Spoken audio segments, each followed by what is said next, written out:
भिवानी में एक लड़की की मौत की खबर आई और उस लड़की को सभी ने अपनी बेटी माना और एक आवाज उठने लगी कि आखिरकार मनीषा की मौत कैसे हुई। कभी हत्या की बात हुई, कभी और भी बहुत सारे सवाल खड़े हुए। फिर एक बात ये निकलकर सामने आई कि कहीं मनीषा ने सुसाइड तो नहीं किया। एक सुसाइड नोट बरामद हुआ जिसको लेकर पुलिस की तरफ से अब साफ कर दिया गया है कि हाँ, 13 अगस्त को ही सुसाइड नोट बरामद हुआ था और उस सुसाइड नोट पर जो हैंड राइटिंग है वो मनीषा की ही है। मनीषा के परिवार वालों ने इस बात को स्वीकार किया, ये पुलिस के बयान है। लेकिन अभी भी बहुत सारे लोगों के जहन में बहुत सारे सवाल हैं कि जिस तरीके से मनीषा का शव बरामद हुआ, जिस तरह से शव को छत किया गया था, जो शव की हालत थी, क्या उसको सुसाइड कहा जा सकता है? ये सारे सवाल थे। पोस्टमार्टम रिपोर्ट आई, मेडिकल के कई खुलासे हुए और उसके बाद बहुत सारे सवालों का जवाब मिला। लेकिन अभी भी बहुत सारे सवाल बरकरार हैं। 19 साल की महिला टीचर मनीषा 11 अगस्त से लापता थी, लेकिन 13 अगस्त को नहर के पास उसका शव मिला था, उसकी लाश मिली थी। पुलिस की तरफ से कई चौंकाने वाले खुलासे किए गए हैं। पोस्टमार्टम रिपोर्ट और सुसाइड नोट के आधार पर पुलिस का दावा है कि मौत आत्महत्या की वजह से ही हुई। किसी ने उसके साथ दुष्कर्म नहीं किया। शरीर पर जो कटे निशान थे वो किसी जानवर के काटे हुए थे। लेकिन अभी भी बहुत सारे ऐसे सवाल हैं जिनका जवाब मिलना बाकी है और पुलिस की जिम्मेदारी और ज्यादा हो जाती है। ये रिपोर्ट देखिए। 11 अगस्त 2025 भिवानी में 19 साल की महिला टीचर मनीषा लापता। घटना के 2 दिन बाद 13 अगस्त को मिली भिवानी में मनीषा की लाश। 13 अगस्त का वो दिन भिवानी के लोहारू कस्बे के सिंघानी गांव के नहर के पास युवती की लाश बरामद होती है। पुलिस की तफ्तीश में सामने आता है ये लाश भिवानी के स्कूल में टीचर का काम करने वाली मनीषा की थी। मनीषा की लाश मिलने की खबर के बाद इलाके में सनसनी फैल गई। शव मिला जिसे देखकर शक पैदा हुआ कि ये सुसाइड नहीं बल्कि हत्या हो सकती है। पुलिस ने कई थ्योरी को लेकर जांच शुरू की। परिवार ने पुलिस पर आरोप लगाए कि मामले को दबाया जा रहा है। प्रशासन और परिवार के बीच अंतिम संस्कार को लेकर विवाद हुआ। जांच में पुलिस पर भी एक्शन हुआ। लेकिन अब इस केस में हुआ है चौंकाने वाला बड़ा खुलासा। मनीषा केस की गुत्थी आखिरकार सुलझाने का दावा पुलिस ने किया है और खुलासा एक के बाद एक चौंका रहा है। मनीषा केस में पहला खुलासा, दुष्कर्म होने का कोई सबूत नहीं मिला। केस में चौंकाने वाला दूसरा खुलासा, न रेप हुआ न किसी ने गला काटा। चौंकाने वाला तीसरा खुलासा, मनीषा की मौत के बाद शरीर को किसी जानवर ने काटा। चौंकाने वाला चौथा खुलासा, मनीषा का सुसाइड नोट मिला, हैंड राइटिंग मैच हुई।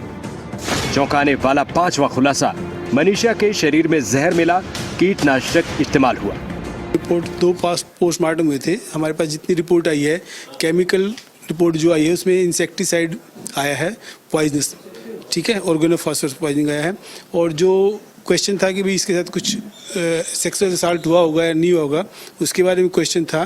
तो जो इसके अंग के स्वैब भेजे गए थे उसमें कोई सीमेन नहीं आया, कोई इंजरी के मार्क नहीं है उसमें। पुलिस की तरफ से इस मामले में कई स्तर की जांच हुई है।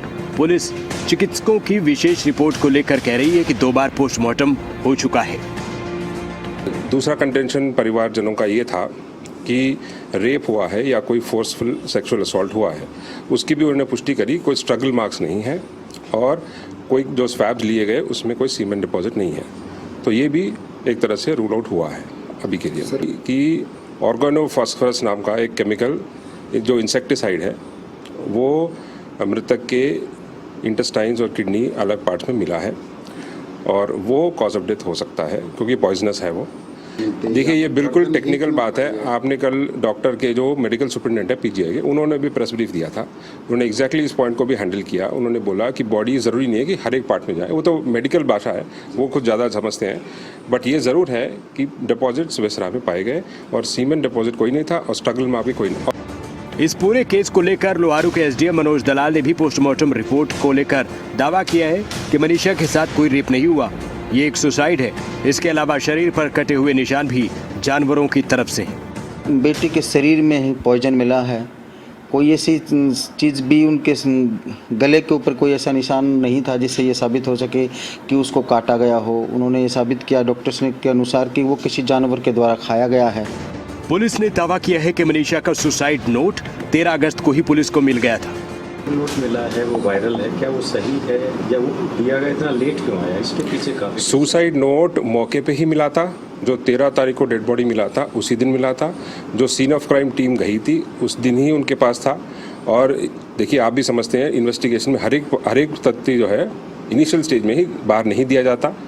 और ना ये सुसाइड नोट कैसे आया आपको ही पता है, बाहर आ गया, ये पहले से ही था। देखिए जो रीज़न हमारे पास अभी तक अवेलेबल है वो सुसाइड नोट है और सुसाइड नोट उस दिन मौके से ही मिला था और राइटिंग प्रमा फैसे परिवार वाले उस दिन मान भी गए थे उसी का है लड़की का। और एक कंटेंशन था परिवार वालों का कि क्या इस जो मृतका थी उसके चेहरे पे कोई एसिड डाला गया हो, उसका भी टेस्ट हुआ, डॉक्टर्स ने वो भी रूल आउट कर दिया। अब सवाल है कि 13 अगस्त को सुसाइड नोट मिला तो अब तक सच क्यों नहीं बताया गया? अगर सुसाइड था तो केस में एसपी और पुलिस वालों पर एक्शन क्यों हुआ? हरियाणा में भिवानी की लेडी टीचर मनीषा की मौत और पुलिस की जांच के बीच कई सारे सवाल हैं जिनके जवाब मिलना बाकी। फिलहाल मनीषा के अंतिम संस्कार पर मामला फंसा हुआ है।